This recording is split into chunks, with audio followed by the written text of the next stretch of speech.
ಶ್ರೀ ಸತ್ಯನಾರಾಯಣ ಸ್ವಾಮಿ ವ್ರತಕಥೆ 3ನೇ ಅಧ್ಯಾಯ.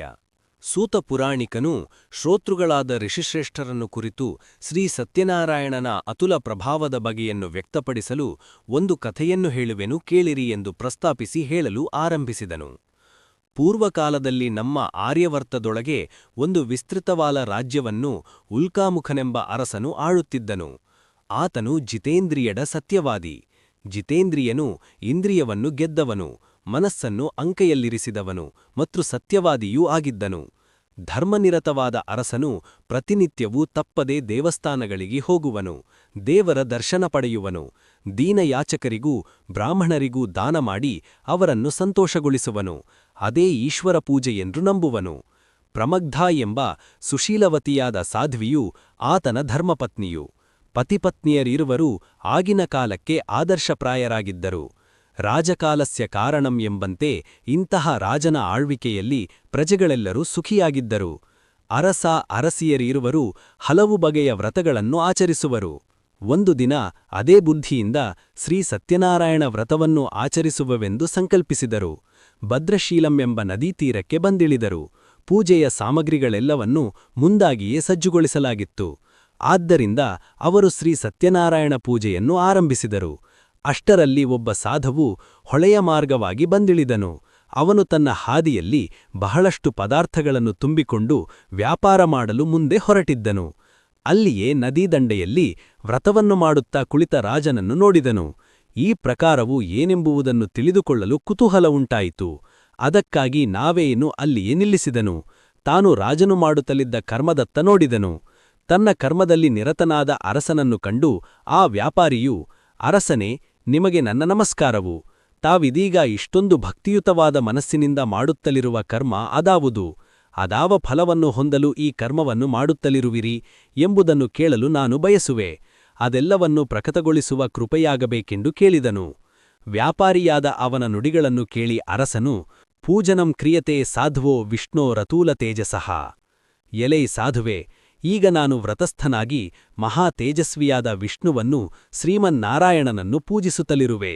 ಈ ವ್ರತದ ಫಲವಾಗಿ ಮಾನವನು ಧನಧಾನ್ಯ ಸಂತಾನಗಳ ನಿಧಿಯನ್ನು ಹೊಂದುವನು. ಬಹಳ ಹೇಳುವುದೇ ಏನು? ಮಾನವನ ಮನೋರಥಗಳೆಲ್ಲವೂ ಕೈಗೂಡುವುವು. ಇದು ನಿಶ್ಚಿತ ಎಂದು ಸಾಧವಿಗೆ ವ್ರತದ ಪ್ರಭಾವವನ್ನು ವಿವರಿಸಿದನು. ರಾಜನ ಮಾತುಗಳಿಂದ ಆ ವ್ಯಾಪಾರಿಯ ಮನದಲ್ಲಿ ಕೂಡಲೇ ಭಕ್ತಿಭಾವನೆಯು ಉದಯಿಸಿತು. ರಾಜನನ್ನು ಕುರಿತು, ಅರಸನೇ, ಈ ವ್ರತವನ್ನು ಯಾವ ರೀತಿಯಾಗಿ ಆಚರಿಸಬೇಕೆಂದು ಸವಿಸ್ತಾರವಾಗಿ ಹೇಳು. ಮಮ ಕ್ಷೇಮ ಸಂತತಿಹಿ ನಾಸ್ತಿ. ತನಗೂ ಸಂತತಿಯಿಲ್ಲ. ಈ ವ್ರತದಿಂದ ಸಂತತಿ ಉಂಟಾಗುವುದೆಂದು ನಿಶ್ಚಿತವಿದ್ದರೆ ನಾನಾದರೋ ಈ ವ್ರತವನ್ನು ಮಾಡುವೆನು ಎಂದು ಹೇಳಿದನು. ಮತ್ತು ರಾಜನ ಮುಖದಿಂದ ಕರಟದ ವಿಧಾನವನ್ನೆಲ್ಲ ಅರಿತುಕೊಂಡನು ಮತ್ತು ಸಂತೋಷಮನಸ್ಕನಾಗಿ ವ್ಯಾಪಾರವನ್ನು ಅಲ್ಲಿಯೇ ನಿಲ್ಲಿಸಿ ಮನೆಗೆ ಬಂದನು. ಮನೆಯಲ್ಲಿರುವ ಲೀಲಾವತಿ ಎಂಬ ತನ್ನ ಪ್ರಿಯಪತ್ನಿಯನ್ನು ಕುರಿತು ಸಂತತಿಯನ್ನು ಕೊಡುವಂತಹ ಆ ವ್ರತವನ್ನು ತಿಳಿಸಿ ರಾಜನಿಂದ ಅರಿತುಕೊಂಡ ವಿಧಾನಗಳೆಲ್ಲವನ್ನು ಹೇಳಿ, ಪ್ರಿಯೆ, ನನಗೆ ಸಂತತಿಯಾದ ನಂತರ ನಾನಾದರೂ ಈ ವ್ರತವನ್ನು ಮಾಡುವೆನೋ ಎಂದು ಹೇಳಿದನು. ವ್ಯಾಪಾರಿ ಬಣಜಿಗ ತನ್ನ ಹೆಂಡತಿಯೊಡನೆ ಇಂತೂ ಮಾಡಿದ ಮೇಲೆ ಕೆಲ ದಿನಗಳು ಕಳೆದವು. ಲೀಲಾವತಿಯು ಗಂಡನೊಡನೆ ಕೂಡಿಕೊಂಡು ಸಂತೋಷದಿಂದ ಇರಹತ್ತಿದಳು. ನಾನಾದರೂ ಈ ವ್ರತವನ್ನು ಮಾಡುವೆನೆಂದು ಸಂಕಲ್ಪಿಸಿದ ಮಾತ್ರಕ್ಕೆ ಶ್ರೀ ಸತ್ಯನಾರಾಯಣನು ಸುಪ್ರೀತನಾಗಿ ಮಕ್ಕಳ ಫಲವನ್ನು ನೀಡಲು ಉದ್ಯುಕ್ತನಾದನೆಂಬಂತೆ ಆತನ ಅನುಗ್ರಹದಿಂದ ಗರ್ಭಿಣೀ ಸಾ ಬೇತಸ್ಯ ಭಾರ್ಯ. ಲೀಲಾವತಿಯು ಗರ್ಭಿಣಿಯಾದಳು. ಸಾಧವು ಹೆಂಡತಿಗೆ ಉಂಟಾಗುವ ಬಯಕೆಗಳೆಲ್ಲವನ್ನೂ ಪೂರೈಸಿದನು. ಬಸಿರ್ವತಿಗೆ ಮಾಡಬೇಕಾದ ಶಿಷ್ಟಾಚಾರಗಳೆಲ್ಲ ಸಾಗಿದವು. ಈ ರೀತಿಯಾಗಿ ಲೀಲಾವತಿಯ ಗರ್ಭಕ್ಕೆ 9 ತಿಂಗಳು ತುಂಬಿದವು. 10ನೆಯ ತಿಂಗಳು ಪ್ರಾಪ್ತವಾಯಿತು. ಬಳಿಕ ಒಂದು ಶುಭದಿನದಲ್ಲಿ ಕೋಮಲತನವೂ ಸುಂದರವೂ ಆದ ಒಂದು ಕನ್ಯಾರತ್ನವು ಜನಿಸಿತು. ಆಗ ದಂಪತಿಗಳಿಗೆ ಆದ ಆನಂದವು ಹೇಳತೀರದು. ಗಂಡಾಗಲಿ ಹೆಣ್ಣಾಗಲಿ ಹುಟ್ಟಿದ ಕೂಸಿನಿಂದ ತಮ್ಮ ಬಂಜೇತನ ದೂರವಾಯಿತೆಂದು ಅವರು ಒಳ್ಳೆಯ ಉಲ್ಲಸಿತರಾದರು. ಮಗುವಿಗೆ ಜಾತಕ ಕರ್ಮ, ನಾಮಕರಣಾದಿ ಸಂಸ್ಕಾರಗಳು ಮಾಡಲ್ಪಟ್ಟವು. ಕೂಸಿಗೆ ಕಲಾವತಿ ಎಂದು ಹೆಸರಿಟ್ಟರು. ಶುಕ್ಲಪಕ್ಷದ ಚಂದ್ರನಂತೆ ಆ ಮಗಳು ಬೆಳೆಯುತ್ತಾ ದೊಡ್ಡವಳಾಗ ಹತ್ತಿದಳು. ಬಳಿಕ ಒಂದು ದಿನ ಲೀಲಾವತಿಯು ತನ್ನ ಪತಿಯನ್ನು ಕುರಿತು, ಸ್ವಾಮಿಯೇ, ಶ್ರೀ ಸತ್ಯನಾರಾಯಣ ದೇವನ ಕೃಪೆಯಿಂದ ನಮಗೆ ಸಂತತಿ ಲಭಿಸಿತು. ಕೂಸು ಬೆಳೆಯಿತು. ಮಗಳು ದೊಡ್ಡವಳಾದಳು. ಆದರೆ ನೀವು ಹಿಂದಕ್ಕೆ ಹರಕೆ ಹೊತ್ತಂತೆ ಇದುವರೆಗೂ ಶ್ರೀ ಸತ್ಯನಾರಾಯಣ ವ್ರತವನ್ನು ಆಚರಿಸಲಿಲ್ಲವಲ್ಲ ಎಂದು ಸಂಕಲ್ಪಿಸಿದ ಸ್ಮರಣೆಯನ್ನು ಇತ್ತಳು. ಅದಕ್ಕೆ ಪ್ರತ್ಯುತ್ತರವಾಗಿ ಆ ಬಣಜಿಗನು, ಪ್ರಿಯೆ, ಹೌದು, ನಾನು ಬೇಡಿಕೊಂಡ ಹರಕೆಯು ನನ್ನ ಸ್ಮರಣೆಯಲ್ಲಿದೆ, ಆದರೆ ಈಗ ಕಾರ್ಯಬಾಹುಲ್ಯದ ಮೂಲಕ ಆ ವ್ರತವನ್ನು ಆಚರಿಸಲು ಸಾಧ್ಯವಿಲ್ಲ. ಹರಕೆಗೆ 12 ವರ್ಷ ಎಂದು ಗಾದೆಯುಂಟು. ನಮ್ಮ ಕಲಾವತಿಗೆ ವರನನ್ನು ಶೋಧಿಸಿ ಬೇಗನೆ ವಿವಾಹವನ್ನು ಮಾಡಬೇಕಾಗಿದೆ. ಅದೇ ಸಮಯಕ್ಕೆ ಹರಕೆಯನ್ನು ಮುಗಿಸಿದರಾಯಿತು ಎಂದು ಭಾರ್ಯಂ ಮಸ್ಲಾಸ್ಯ ಹೆಂಡತಿಯನ್ನು ಸಮಾಧಾನಗೊಳಿಸಿದನು. ಕಾರ್ಯನಿಮಿತ್ತ ಪರವೂರಿಗೆ ಹೋದನು. ಕಲಾವತಿ ಕನ್ಯೆಯು ತಂದೆಯ ಮನೆಯಲ್ಲಿ ದಿನದಿನಕ್ಕೆ ಬೆಳೆಯ ಹತ್ತಿದಳು. ಒಂದು ದಿನ ಗೆಳತಿಯರೊಡನೆ ಆಡುವ ತನ್ನ ಮಗಳನ್ನು ನೋಡಿ ಲಗ್ನಕ್ಕೆ ತಕ್ಕವಳಾದುದನ್ನು ಮನಗಂಡನು. ಕೂಡಲೇ ತನ್ನ ಪುರೋಹಿತನನ್ನು ಕರೆದು ಮಗಳಿಗಾಗಿ ಕುಲಶೀಲ ರೂಪಗಳಿಂದ ಉತ್ತಮನಾದ ವರನನ್ನು ಗೊತ್ತುಪಡಿಸು ಎಂದು ಹೇಳಿ ಕಳುಹಿದನು. ಸಾಧುವಿನಿಂದ ಆಜ್ಞಾಪಿತನಾದ ಪುರೋಹಿತನು ತಿರುಗುತ್ತಾ ಕಾಂಚನ ಎಂಬ ಪಟ್ಟಣಕ್ಕೆ ಹೋದನು. ಅಲ್ಲಿ ಒಬ್ಬ ವಣಿಕಪುತ್ರನನ್ನು ವರನಾಗಿ ಆರಿಸಿದನು. ಅವನನ್ನು ಕರೆತಂದು ಸಾಧುವಿಗೆ ತೋರಿಸಿದನು. ಕುಲೀನನೂ ಆದ ಚೆಲುವನೂ ಆದ ಎಲ್ಲಾ ಸದ್ಗುಣಗಳಿಂದ ಪೂರ್ಣನೂ ಆದ ವಣಿಕಪುತ್ರನನ್ನು ನೋಡಿ ಸಾಧುವು ಸಂತೋಷಭರಿತನಾದನು. ತನ್ನ ಜ್ಞಾತಿಗಳಿಂದ ಬಾಂಧವರಿಂದಲೂ ಕೂಡಿಕೊಂಡು ವಿಧಿಯುಕ್ತ ಮಾರ್ಗದಿಂದ ಮಗಳನ್ನು ವಣಿಕಪುತ್ರನಿಗೆ ಮಾಡುವೆ ಮಾಡಿಕೊಟ್ಟನು. ವಿವಾಹ ಸಮಾರಂಭವು ಬಣಜಿಗನ ಸಿರಿವಂತಿಕೆಗೆ ತಕ್ಕಂತೆ ಒಳ್ಳೆಯ ಸಡಗರದಿಂದ ನೆರವೇರಿತು. ಮದುವೆಗಾಗಿ ಅಪರಿಮಿತ ಧನವನ್ನು ವ್ಯಯ ಮಾಡಿದನು. ಆದರೆ ಮನೆಯಲ್ಲಿ ಭಾಗ್ಯವು ಹೆಚ್ಚಾಗುತ್ತಾ ಹೋಯಿತು. ಆದರೆ ಆ ಐಶ್ವರ್ಯದ ಮದದಲ್ಲಿ ದಶ್ವಸ್ತೇನಂ ವಿಸ್ಮಯೇ ಮೃತಮುಕ್ತಮಂ. ಮಗಳ ಲಗ್ನದ ಕಾಲಕ್ಕಾದರೂ ಆ ಸಾಧುವು ಶ್ರೀ ಸತ್ಯನಾರಾಯಣನ ವ್ರತವನ್ನು ಮರೆತುಬಿಟ್ಟನು. ತೇನ ರೂಪ್ಯೋ ಭಕ್ರಬಂ. ಆದ್ದರಿಂದ ಶ್ರೀ ಸತ್ಯನಾರಾಯಣನು ಸಿಟ್ಟಾದನು. ಮುಂದೆ ಕೆಲಕಾಲದ ನಂತರ ತನ್ನ ವ್ಯವಹಾರ ಕರ್ಮದಲ್ಲಿ ಕುಶಲನಾದ ಸಾಧುವು ವ್ಯಾಪಾರ ಮಾಡುವುದಕ್ಕಾಗಿ ಅಳಿಯನ ಜೊತೆಗೂಡಿ ಸಿಂಧು ನದೀ ತೀರದಲ್ಲಿರುವ ರತ್ನಸಾರ ಎಂಬ ಪಟ್ಟಣಕ್ಕೆ ಹೋದನು. ಅಲ್ಲಿ ಕೆಲವು ದಿನಗಳವರೆಗೆ ವ್ಯಾಪಾರ ಮಾಡಿದನು. ಅಲ್ಲಿ ಹೇರಳ ಹಣವನ್ನು ಸಂಪಾದಿಸಿಕೊಂಡನು. ಸಾಧುವು ಆತನ ಅಳಿಯನು ಇಬ್ಬರು ಅಲ್ಲಿಂದ ಹೊರಟರು. ಅತೀ ಮನೋಹರನಾದ ಚಂದ್ರಕೇತು ರಾಜನ ರಾಜಧಾನಿಗೆ ವ್ಯಾಪಾರ ಮಾಡುವುದಕ್ಕಾಗಿ ಬಂದರು. ಅಲ್ಲಿರುವಾಗ ಆ ಬಣಜಿಗನಿಗೆ ಒಂದು ಸ್ವಪ್ನ ದೃಷ್ಟಾಂತವಾಯಿತು. ಕನಸಿನಲ್ಲಿ ಅವನಿಗೆ ಶ್ರೀ ಸತ್ಯನಾರಾಯಣನು ಕಾಣಿಸಿಕೊಂಡನು ಮತ್ತು ಆ ದೇವನು ಸಾಧುವನ್ನು ಕುರಿತು, ಎಲೈ ಸಾಧುವೆ, ನೀನು ವ್ರತ ಮಾಡುವ ಪ್ರತಿಜ್ಞೆಯನ್ನು ಮಾಡಿ ಈಗ ಭ್ರಷ್ಟಪ್ರತಿಜ್ಞನಾಗಿರುವೆ. ಅದಕ್ಕಾಗಿ ರಾಜಕಾಲಸ್ಯ ಜಾಸ್ತ್ಯ ಮಹಾದುಃಖ ಭವಿಷ್ಯತಿ. ಭಯಂಕರವಾಗಿಯೂ ಕಠಿಣವಾಗಿಯೂ ಇರುವ ಮಹಾದುಃಖವೂ ಉಂಟಾಗಲಿ ಎಂದು ಶಾಪವಿತ್ತನು. ಬಳಿಕ ಸಾಧುವು ಸ್ವಪ್ನದಿಂದ ಎಚ್ಚೆತ್ತು. ಬಳಿಕ ಅವನು ನಂಬಲಾಗಂದೆ ಎಂದಿನಂತೆ ತನ್ನ ವ್ಯವಹಾರವನ್ನು ಸಾಗಿಸುತ್ತಲಿದ್ದನು. ಅನಂತರ ಕೆಲಕಾಲದ ಮೇಲೆ ಚಂದ್ರಕೇತು ರಾಜನ ರಾಜಧಾನಿಯಲ್ಲಿ ಕಳವು ಸಂಭವಿಸಿತು.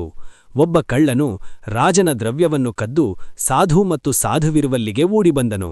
ಅಷ್ಟರಲ್ಲಿ ಆ ಕಳ್ಳನನ್ನು ಹಿಡಿಯುವುದಕ್ಕಾಗಿ ಆತನ ಹಿಂದಿನಿಂದಲೇ ರಾಜದೂತರು ಬೆನ್ನಟ್ಟಿ ಬಂದರು. ತನ್ನನ್ನು ಬೆನ್ನಟ್ಟಿದ ರಾಜದೂತರ ಸುಳಿವನ್ನು ಕಂಡು ಅಂಜಿ ಕಳ್ಳನು ತಾನು ತಂದ ರಾಜದ್ರವ್ಯವನ್ನು ಅಲ್ಲಿಯೇ ಬಿಟ್ಟು ಬಹುಬೇಗನೆ ಅಡಗಿಕೊಂಡನು. ರಾಜದೂತರು ಸಾಧವಿದ್ದ ಸ್ಥಳಕ್ಕೆ ಬರಲು ಅಲ್ಲಿ ರಾಜದ್ರವ್ಯವೂ ಕಾಣಿಸಿತು.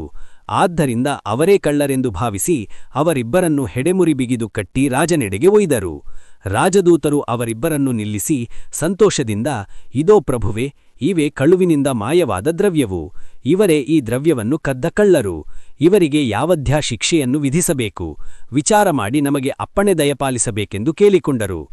ರಾಜನು ಅವರ ಬಗ್ಗೆ ವಿಚಾರವೇ ಮಾಡಿಲಲ್ಲ, ಹಾಗೆಯೇ ಆಜ್ಞಾಪಿಸಿದನು. ಆತನ ಆಜ್ಞೆಯಂತೆ ರಾಜದೂತರು ಆ ಬಣಜಿಗರನ್ನು ತೀರಾ ಕಠಿಣ ಮಾರ್ಗದಲ್ಲಿರುವ ಒಂದು ಸೆರೆಮನೆಗೆ ಒಯ್ದಿಟ್ಟರು. ಸಾಧವು ತಾವು ಕಳ್ಳರಲ್ಲ ಎಂದು ರಾಜನಿಗೆ ಪರಿಪರಿಯಾಗಿ ಕೇಳಿಕೊಂಡನು. ಆದಾಗಿಯೂ ಅರಣ್ಯರೋಧನವಾಯಿತು. ರಾಜನು ತನ್ನ ದ್ರವ್ಯದೊಂದಿಗೆ ಅವರ ದ್ರವ್ಯವನ್ನು ತನ್ನ ಭಂಡಾರಕ್ಕೆ ಕಳುಹಿಸಿದನು. ಆಗ ಸಾಧವು ತಾನು ಶ್ರೀ ಸತ್ಯನಾರಾಯಣ ದೇವರ ಸಂಕಲ್ಪ ಮಾಡಿ ವ್ರತ ಮಾಡದೆ ಭ್ರಷ್ಟಪ್ರತಿಜ್ಞನಾದನಲ್ಲ, ದೇವನೇ ಕೋಪಿಸಿಕೊಂಡ ಮೇಲೆ ನಮ್ಮನ್ನು ಕಾಪಾಡುವವರಾರು ಎಂದು ಪಶ್ಚಾತ್ತಾಪದಿಂದ ತಳಮಳಗೊಂಡನು. ಕಳವು ಮಾಡದೆ ಸಾಧವು ಆತನ ಅಳಿಯನು ಶಿಕ್ಷೆಗೊಳಗಾಗಬೇಕಾಯಿತು. ಇತ್ತ ಸಾಧುವಿನ ಹೆಂಡತಿ ಮಗಳು ದುಃಖಪೂರಿತರಾದರು. ಮನೆಯೊಳಗಿನ ದ್ರವ್ಯವೆಲ್ಲವೂ ಕಳವಾಗಿದ್ದರಿಂದ ಅವರು ಅನ್ನಾನ್ನಗತಿಯರಾದರು. ಆದಿವ್ಯಾಧಿಗಳಿಂದ ಪೀಡೆಗೊಂಡರು. ಹಸಿವೆ ನೀರಡಿಕೆಗಳಿಂದ ಕಣಗಾಲ ಸ್ಥಿತಿಯನ್ನು ಹೊಂದಿದರು. ಆಹಾರಹೀನತೆಗಳಿಂದ ಅವರಿಬ್ಬರು ಭಿಕ್ಷಾವೃತ್ತಿಯನ್ನು ಅವಲಂಬಿಸಬೇಕಾಯಿತು. ಕಲಾವತಿಯಂತಹ ಹರೆಯದವಳು ಮತ್ತು ಸಿರಿವಂತಿಕೆಯಲ್ಲಿ ಬೆಳೆದವಳು ಹೊಟ್ಟೆಯ ಕಿಚ್ಚನ್ನು ತಣಿಸಲು ಭಿಕ್ಷೆಗಾಗಿ ಮನೆಮನೆಗೆ ತಿರುಗಹತ್ತಿದಳು. ಇಂತು ಸಾಧವಿನ ಹೆಂಡತಿಯೂ ಮಗಳು ಅಷ್ಟದರಿದ್ರರಾದರು. ಸಾಧವು ಆತನ ಅಳಿಯನು ಸೆರೆಮನೆವಾಸಿಗಳಾಗಿಯೂ ದುಃಖವಿಂದ ಕಾಲಕಳೆಯ ಹತ್ತಿದರು. ಇಂತಹ ಸಹಿಸಲಾಸಾಧ್ಯವಾದ ಅಪವಾದ ಆ ಸಿರಿವಂತಿಕೆಯ ಕುಟುಂಬಕ್ಕೆ ಒದಗಿ ಬಂದಿತು ಎಂದು ಭಾವಿಸಿದನು. ಒಂದು ದಿನ ಕಲಾವತಿಯು ಹಸಿವಿನಿಂದ ಬಹಳ ಬಳಲಿ ಒಬ್ಬ ಬ್ರಾಹ್ಮಣನ ಮನೆಯ ಬಾಗಿಲಿಗೆ ಹೋದಳು. ಭಿಕ್ಷೆಯ ಬೇಡಿಕೆಗಾಗಿ ಕೂಗಬೇಕೆನ್ನುವಷ್ಟರಲ್ಲಿ ಬ್ರಾಹ್ಮಣನು ಮಾಡುತ್ತಿರುವ ಶ್ರೀ ಸತ್ಯನಾರಾಯಣನ ವ್ರತವು ಆಕೆಗೆ ಕಣ್ಣಿಗೆ ಬಿತ್ತು. ಕೂಡಲೇ ಭಕ್ತಿಯುತರಾಗಿ ಅಂತಃಕರಣವುಳ್ಳವರಾಗಿ ಉಪವಿಶ್ವ ಕಥಾಯಂ ರಾತ್ರೋ ಗೃಹಂ ಪ್ರತಿ ಅಲ್ಲಿ ಸ್ವಲ್ಪ ಹೊತ್ತು ಕುಳಿತಳು. ದೈವೀ ಪ್ರಭಾವದಿಂದ ಕಥೆಯನ್ನು ಕೇಳಿದಳು. ಶ್ರೀ ಸತ್ಯನಾರಾಯಣನನ್ನು ಮನಸ್ಸಿನಲ್ಲಿ ಪ್ರಾರ್ಥಿಸಿದಳು. ಭಕ್ತಿಯಿಂದ ಪ್ರಸಾದವನ್ನು ಭಕ್ಷಿಸಿದಳು. ರಾತ್ರಿಯು ಬಹಳವಾದ ಪ್ರಯುಕ್ತ ಹೊರಟು ಮನೆಗೆ ಹೊರಟಳು. ಆಗ ಲೀಲಾವತಿಯು ಕಲಾವತಿಯನ್ನು ಕಂಡಳು. ಮಗಳೇ, ಇಷ್ಟು ರಾತ್ರಿಯ ಹೊತ್ತಿಗೆ ನೀನದೆಲ್ಲಿ ಕುಳಿತಿದ್ದಿ? ನಿನ್ನ ಮನದ ಬಯಕೆಗಳೇನು ಎಂದು ಕೇಳಿದಳು. ಕಲಾವತಿಯು, ತಾಯಿ, ನಾನಿದುವರೆಗೂ ಒಬ್ಬ ಬ್ರಾಹ್ಮಣನ ಮನೆಯಲ್ಲಿ ಕುಳಿತಿದ್ದೆ. ಅಲ್ಲಿ ಬ್ರಾಹ್ಮಣನು ಒಂದು ವ್ರತವನ್ನು ಮಾಡುತ್ತಲಿದ್ದನು. ಅದಕ್ಕೆ ಶ್ರೀ ಸತ್ಯನಾರಾಯಣ ವ್ರತವೆಂದು ಹೇಳುವರಂತೆ. ಅದು ಮನದ ಬಯಕೆಗಳನ್ನು ಪೂರ್ಣ ಮಾಡಲು ಸಮರ್ಥವಾದುದಂತೆ. ನಾನು ಆ ಪೂಜೆಯ ಕ್ರಮವನ್ನು ಕಣ್ತುಂಬ ನೋಡಿದೆ ಎಂದು ಹೇಳಿ ತನ್ನ ತಾಯಿಗೂ ತುಸು ಪ್ರಸಾದವನ್ನು ಕೊಟ್ಟಳು. ಈ ಸಂಗತಿಯನ್ನು ಕೇಳಿ ಲೀಲಾವತಿಗೆ ಒಳ್ಳೆಯ ಹರ್ಷವಾಯಿತು. ತನ್ನ ಪತಿಯು ಹರಕೆ ಹೊತ್ತ ವ್ರತವೂ ಇದೇ ಆಗಿರಬೇಕೆಂದು ಭಾವಿಸಿ ತಾವೂ ಅದನ್ನು ಕೈಗೊಂಡರು. ತಾವು ಕೈ ಹಿಡಿದಿರುವ ವ್ರತವೂ ಇದೇ ಆಗಿರಬೇಕೆಂದು ಕಲಾವತಿಯ ಲಗ್ನವಾದರೂ ಆಚರಿಸಪಡಲಿಲ್ಲವೆಂದು ಅವಳ ಸ್ಮರಣೆಗೆ ಬಂದಿತು. ದೈವೀ ಕೋಪದಿಂದ ತನ್ನ ಪತಿ ಹಾಗೂ ಅಳಿಯ ಶಿಕ್ಷೆ ಅನುಭವಿಸುತ್ತಲಿರುವರೆಂದು ತಮ್ಮ ಐಶ್ವರ್ಯವೆಲ್ಲ ನಾಶವಾಗಿ ಭಿಕ್ಷಾವೃತ್ತಿಗಿಳಿದೆವೆಂದು ನಿಶ್ಚಿತ ತಿಳುವಳಿಕೆಯೂ ಅವಳಲ್ಲಿ ಉಂಟಾಯಿತು. ಆದ್ದರಿಂದ ಅವಳು ತಳಮಳಗೊಂಡಳು. ಕೂಡಲೇ ಪೂಜೆಯ ಮತ್ತು ಪ್ರಸಾದದ ಸಾಮಗ್ರಿಗಳನ್ನು ತಂದಳು. ಒಳ್ಳೆಯ ಸಂತೋಷದಿಂದ ತಾನು ತನ್ನ ಬಾಂಧವರಿಂದಲೂ ಜ್ಞಾತಿಯ ಜನರಿಂದಲೂ ಭಕ್ತಿಪೂರ್ವಕವಾಗಿ ಶ್ರೀ ಸತ್ಯನಾರಾಯಣನ ಪೂಜೆ ಮಾಡಿದಳು.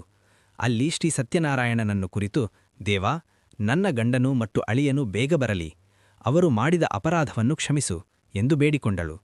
ಸಾಧುವಿನ ಹೆಂಡತಿಯಾದ ಲೀಲಾವತಿಯು ಅಂತಃಕರಣದಿಂದ ಮಾಡಿದ ಪೂಜೆಯ ವ್ರತದಿಂದ ಶ್ರೀಮನ್ನಾರಾಯಣನು ಸಂತುಷ್ಟನಾದನು.